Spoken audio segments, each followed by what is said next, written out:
All right, I want to show you something that I got. I don't usually get this excited for finding something at the thrift store, but this is quite a find. Oh. Look at this thing. Okay, the story behind this Pelican case is occasionally for what we call retail therapy in our house, we will go to the thrift store, usually the Goodwill. And so we went as a family. We just went to get out of the house, went and had some fun, and I found this guy.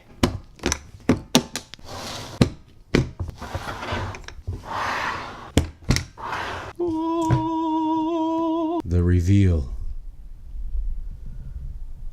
Yeah, that's right. There's nothing in it. There's no Pelican foam or anything.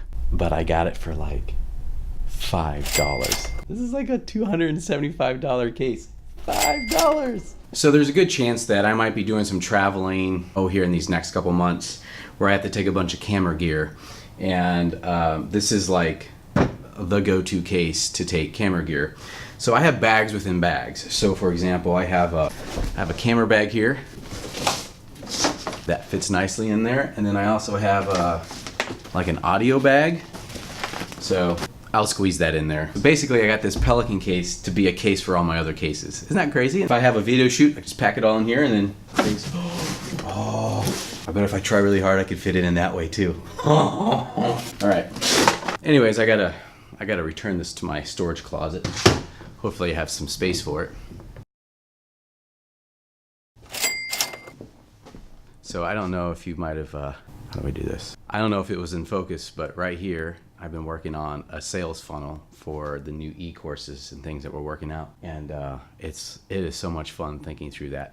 I was listening to Russell Brunson on one of his podcasts. He's the marketing secrets guy. You know, it's a really hokey name, but he's got some really good content. And he basically said in the podcast, as a prior podcast I was listening to, he said, you know, Amazon, let me just put it this way. Jeff Bezos said he wants to make Amazon Prime membership so valuable that it would be irresponsible for you to not have it. It would be irresponsible for you to not spend $120 a year to get free 2-day shipping, sometimes even 1-day shipping, everything that comes along with Prime.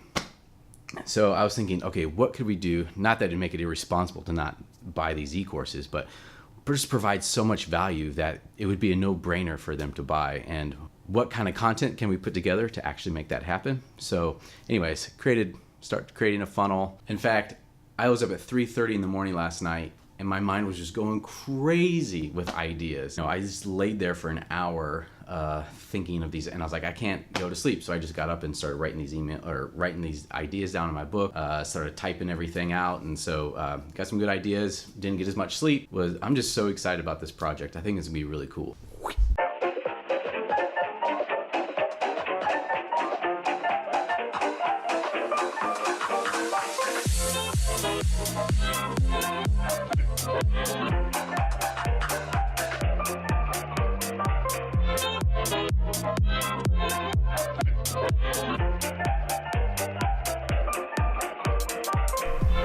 All right, so here is kind of the big idea I wanted to share with today.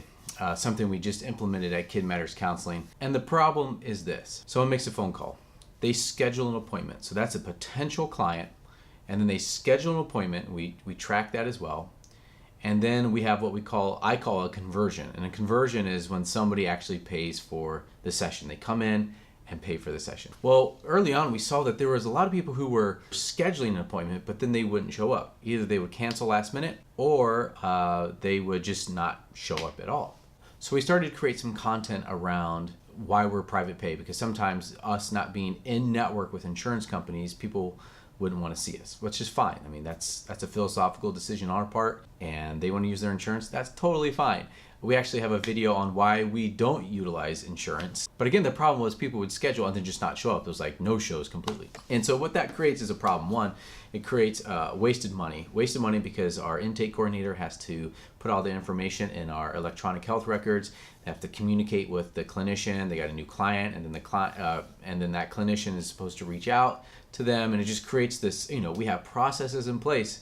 It's a snowball. Things start to roll out when someone schedules an appointment. That hour of time that we scheduled, that we had a placeholder for, could have been used from someone else because our practice is growing. And so here was the idea that I came up with last week. It's a $60 non-refundable deposit, but that deposit goes towards the balance of your first session. So you don't lose the money unless you just not show up ever. I mean, they can always reschedule. It's almost like, I used to be a music teacher. My wife and I used to teach lessons, and it's similar with music lessons. It's like, you pay a set fee, but if you don't show up for the lesson, you still get charged for that. It's very similar, because that hour of time, you're basically paying to reserve that clinician or that musician or that teacher for that hour of time. So anyways, that was kind of the big idea. As we're 2 years into this private practice, we're trying to solve problems creatively that benefits both the child and the parents and the clinicians. At the end of the day, it's not about money, but in order to run a business in which you provide for the clinicians, their livelihood, and also helping children and adults as well, and parents and marriages. So anyways, that's just kind of a thought that I wanted to share with you today, and I hope you can take that with you into your private practice. All right, so that's it for today's vlog. Thanks for joining me for today and taking the time to watch. If you haven't yet, go ahead and hit that subscribe button. Love for you to join me on this journey as I document the kind of ins and outs of help running a private practice and being a consultant to other private practices. So yeah, I'd love for you to join me on that journey. Hit the subscribe button and hit that little bell as well, and let you know that when I come out with the next video, you can watch it. All right, I'll see you in the next one.